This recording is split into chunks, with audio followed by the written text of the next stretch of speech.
So with the data quality piece that we were talking about earlier, that there are going to be some queries in the database that will tell us about that quality. Correct.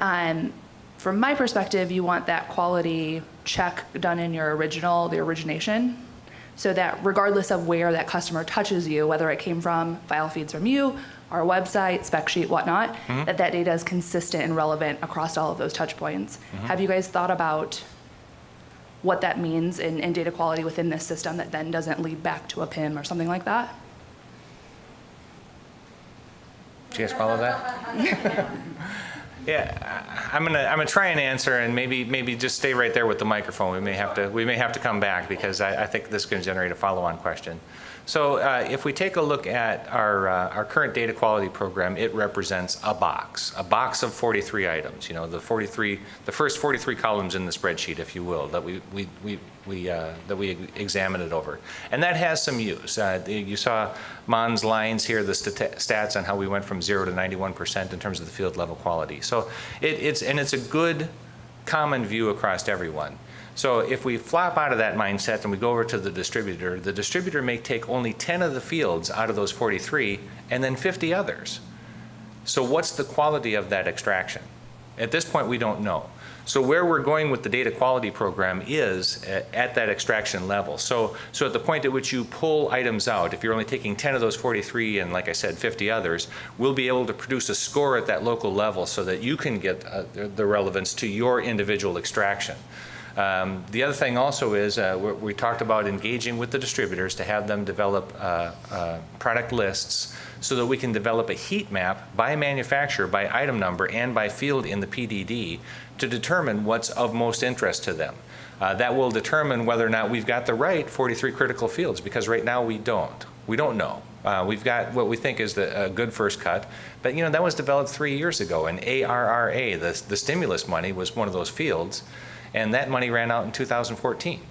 So it'll give us a mechanism by which we can narrow in more accurately on what should be critical information. Mary, like she mentioned, is already working on identifying what the critical attributes are once you get there.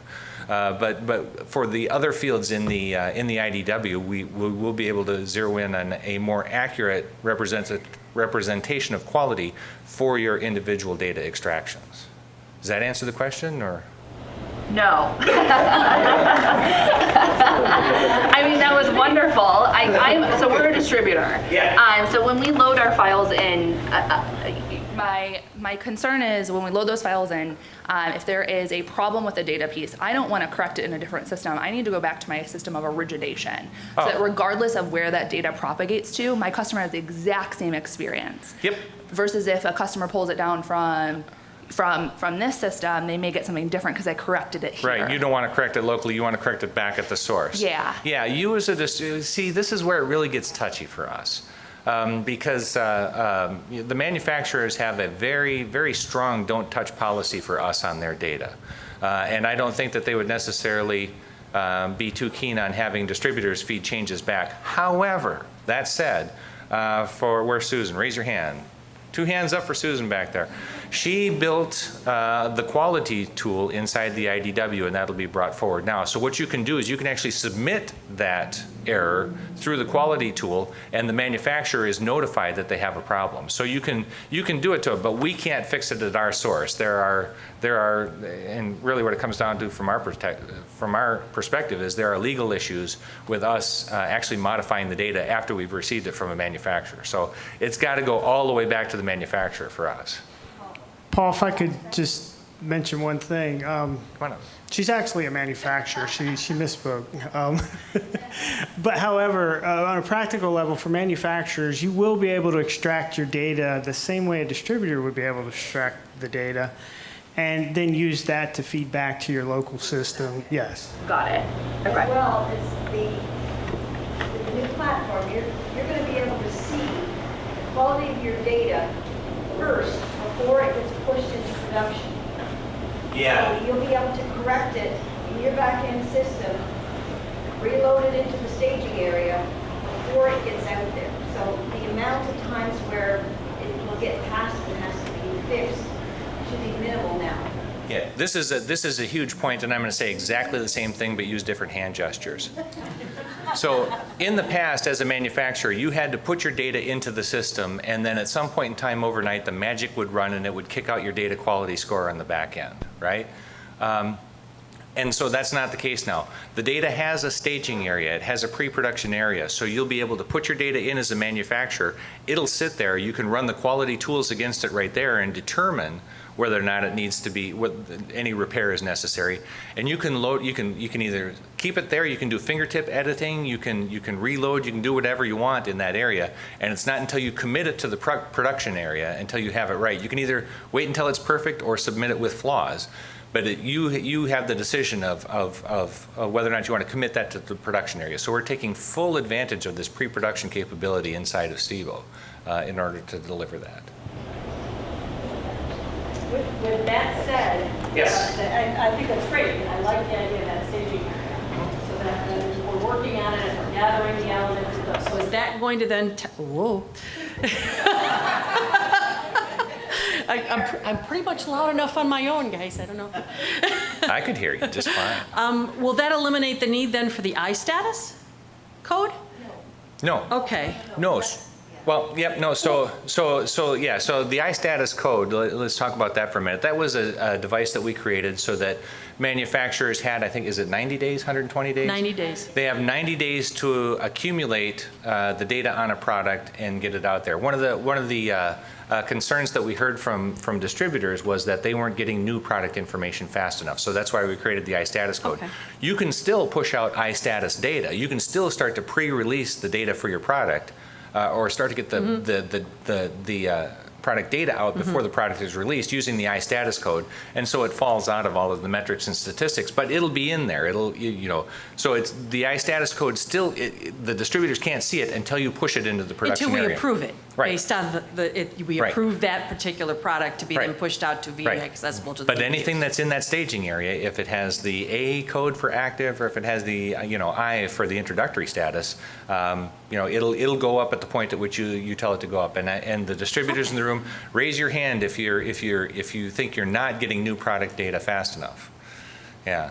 I mean, So- it's a huge priority. Continue to please use the iStatus code and push up the introductory. So product here's data. my next question. I love the idea that we can approve an item to be visible or accessible as we need to, but do we have the ability to reverse that? Let's say, we send over a file and we realize that somebody put in the wrong pricing on a family of items, and we're like, oh, holy gazongas, we got to pull this back. Can we pull them out of that view and back into the limbo area, if you will, if something like happens? Well, wait, no, after it's been posted. Put into approval? This is a great question. So once it's in the production area, how does a manufacturer delete an item? Well, not delete it, but maybe pull it back into that working area where it's, again, in a non-approved status. Keep in mind that once it goes into production, it's now in your customer systems. Understood. Yeah, no, that's what she's saying. How does she get it out of there? Right, so the same way that we've always done in the past, we have the codes that you're waiting, you have to bring it back. Once it's live, it's live. So we have the status codes and the steps to withdraw or whatever will still exist today. Okay, but my question is, we don't want to withdraw it. Let's say, like I said, part of the content that went was bad, and there's like 20 items because it was a new set of items or whatever. We thought it was good, but what was in the system was bad. We want to stop them from pulling it anymore till we go Right. in and edit what Yeah. needs to be changed. Yeah, what she's is saying there is- a way to do that? What she's saying, she doesn't want to change the item status code. She wants to pull it out altogether. Yeah, I understand. Yeah. Without having to go through the status or whatever, because there's time limits. I think Josh and Sherry might have an answer to this, but go ahead, Josh. Yeah. Just to talk practically for a minute about the workspace or staging area and the approved area, your data will always live in the workspace area. So there's no pulling it back from approval. It's still there. You just fix it and reapprove it, and it'll go back. Oh, there we go. Was the answer to my question? That's perfect. But keep in mind, yes, it's out in production, it's in your distributor systems, and you have to have the rights. They should know that you're changing it or you're pulling it back or whatever. It sounds like, because it's still in this, it'll always be accessible in the staging area. Yeah. And Josh just said, then if you have to make that change, then you have to reapprove it push it back out there, right? So when that reapproval happens, how does the distributor know that there's been a significant change in the record? Oh, the change flags exist exactly as they do today, so the change flags will still be out That's what there. I was getting at. That process that we have in place It's still the is same. still the same. Okay, good. Because you still have to notify them. You're not actually ever going to pull it back. You're just going to update it. Oh, there we are. From the state. There we go. Okay, perfect, thank you. If we're working on maintenance and we want to pull, say, 10 products out and work on them simultaneously, suppose you need to make the same change on all 10 products, will that be possible? Yeah, that's what I said. Fingertip editing. That's Okay. kind of the internal phrase that we're using. But yeah, that's exactly one of the capabilities that you have in that area. Is you don't, because in the past you always had to go back to your source file, correct it there, and then load right through the B views, those in B views. So now it'll all sit in this interim area that you can actually work on it there. You don't necessarily have to go back to that initial B view source. Yes, sir. So this all sounds really great. Okay, But? fantastic. Timelines, Yes. okay? Manufacturers aren't going to get their hands on this until much later next year. Yes. What benefits do manufacturers potentially have with the release that's going out to the distributors in the front end of the year, if any? Yeah, I may be perfectly honest here and say there may be none. Really, when your UI opens up, when the manufacturer UI opens up, and so we've simplified this loading process, that's where it'll be. Let me not say that. We will have better visibility into the extraction process from the distributors, so we will be able to provide some business intelligence back to you in terms of the most popular items and/or the most popular fields. So we'll be able to glean that from the system. So there will be a little bit of benefit, but really, admittedly, our interface is a little tough to deal with at times. And so the real big benefit, the big bang, comes from you being able to deal with the new interface. But we can provide some small benefit to the manufacturer. And the other thing also, I want to say is, as far as that rollout goes, the serialization was not necessarily, it wasn't our only option. We could have rolled them out at the same time. But you see, then what we have is this problem where we have to sync from the old to the new and from the new to the old. We have to have that two-way synchronization, which is just a huge pain in the rear end. That's why, where's Josh? If he's, yeah, it's a huge pain in the rear end. And so by doing it one way, the manufacturers always exist on old, and then we only have to do the one-way synchronization from the old system to the new. And so that's why we did it. It's not necessarily that. The other thing also I want to say about that, and this is, well, that's okay, never mind. It saves us a lot of work having to do that. And Paul, one more thing for John's question. I think we'll find from the pilot with the distributors and the transition to the distributors that our understanding and the fixes we put into the common platform will accrue to the manufacturers, because essentially you're getting the second taste of it after we dealt with it all the way up. So there's also that benefit to being second up on those things. I guess it's just a testament to how well you sold the concept. Because from a manufacturer's perspective, we can't wait to get our hands on it. Yeah. And to find out now that it's tail end of next year, that's like, Well, and again, that's a function of not doing the parallel rollout. And just because of that synchronization task on the back end, we did not want to maintain that two-way flow and try and synchronize both ways on the database. We could have had it to you earlier, quite honestly. But in terms of, well, the other thing also is all of our folks have full-time jobs. It's not like we have a far-out dedicated team for this. I mean, think about all of the work that's done. Take a look at what you saw on the screen already. And I'm going to ask the customers, quite honestly, do you feel that your service has been impacted? Some of you may say yes, but maybe to a small degree. I think our approach to this has been, we don't want any black eyes, either on the current platform or the future platform. And so we've been very diligent about maintaining the current quality of service, even as we're rolling this out. Everybody has 2 and 3 part-time jobs associated with this here, and that's been our focus. Others? Yes?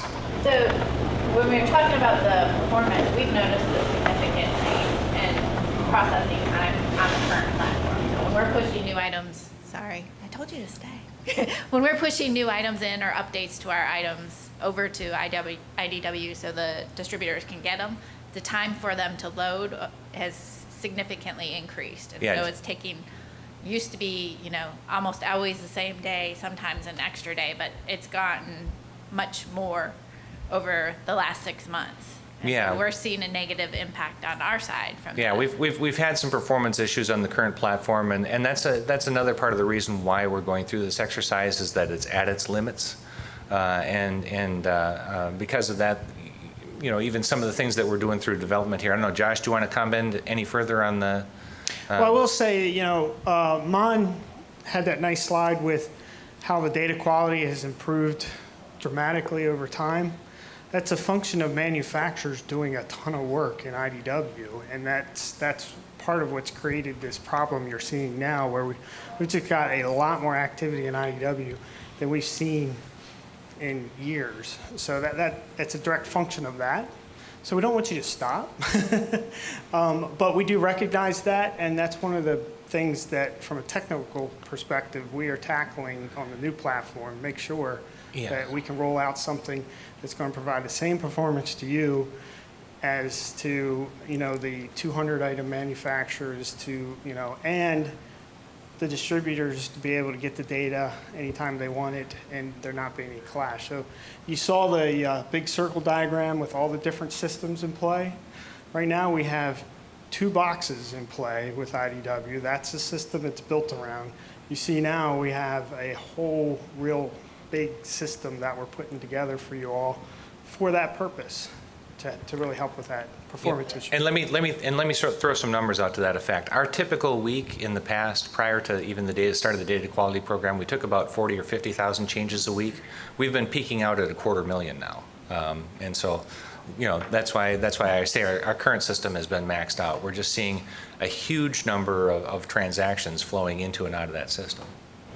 So does that mean for the next year and a half, we would expect the same that we've been experiencing the last few months, or there's still going to be enhancements made so we don't have that slowed up? We have made enhancements, and we're continuing to analyze that and see what we can do to make enhancements to the existing platforms to correct that problem. We have made some headway there. Last couple of weeks, we haven't seen quite the drastic bottleneck that we have been in the past. So we are working it on the old system as well. There's only so much we're going to be able to do, but we keep looking at it and see what we can do there too. Yeah, I couldn't speak to any of the specifics, but I know I've seen emails that talk about tuning and optimization that we've done over, say, the last month. We're aware of the problems, and like I said, we're just dealing with a volume issue that we've never really had to address before. Others? That said, it's just a request. So I know that there's been times where we've had these bottlenecks, and you guys are working on it, and you go out to the site and that's where the message is. Respectfully, I'm asking, is there a way that when you know that something is going on that you know is holding up loads, and you guys are working on it, but you know it's going to probably affect that day, even if it's just that 24 hours that you want people to know, hey, maybe you might want to wait till tomorrow to load, or we're having these issues. Can we get an email blast? Because respectfully, I find out that it's not loading after I put it in the FTP folder, and then I go out there to see how long, because I don't get a load summary. Then I go out to find out where's my load summary, because it's been an hour, and that's when I see the message and know. Yeah, that's a really good point. It's kind of counter. It also calls us out at night because I'm putting the data out there, and if I waited, it would actually maybe help it get fixed faster because there's not all these files sitting in it. It's counterintuitive because we're putting the alerts that we're having problems in the system that's having the problem. Like what you have our email addresses and our profiles, maybe send out a little blast and it'll help out on both sides. Yeah, we'll make a note of that. Our customer service director will make a note of that. Noted. Others. And full open and honestly, I mean, I have a lot of things to hide. I shouldn't say that. There are certain things I'll keep hidden. But anyway, we want you to have all of the information, have a full understanding of what we have going on here. So anything is fair game. The metrics that you showed, Mom, can we get those? That kind of show the progress over time of what was excellence in the item level. So like you said, you ended at 30%, we started at 0, those milestones. Is that something we could get or include in that nice little one-page thing that we use to tell people why did you? Yes.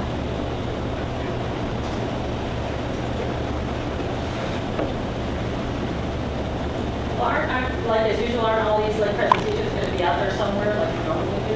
That's when they'll be out there for us to download? Yeah, I'm sure. I don't know where, I can't see, where's my work wife? Oh, there. Francis, all this is going to be available Yes. after the show? Yes, so at the end of the event, we'll post a link on our website, or we can email them to everyone, and we'll have access to all of our slides. Yeah. I have a work wife which is Francis. Francis has a work wife, which isn't me. Right? Wave, say hi. Yeah. Any other questions? Well, and again, our folks have had a chance to stand up. You've seen them all. We'll be around. Certainly, we are hovering like rabid dogs over a piece of wet meat in the Innovation Hub. So stop by, grab anybody at any time, ask a question. If that person doesn't know the answer, they will walk you right to the person who does.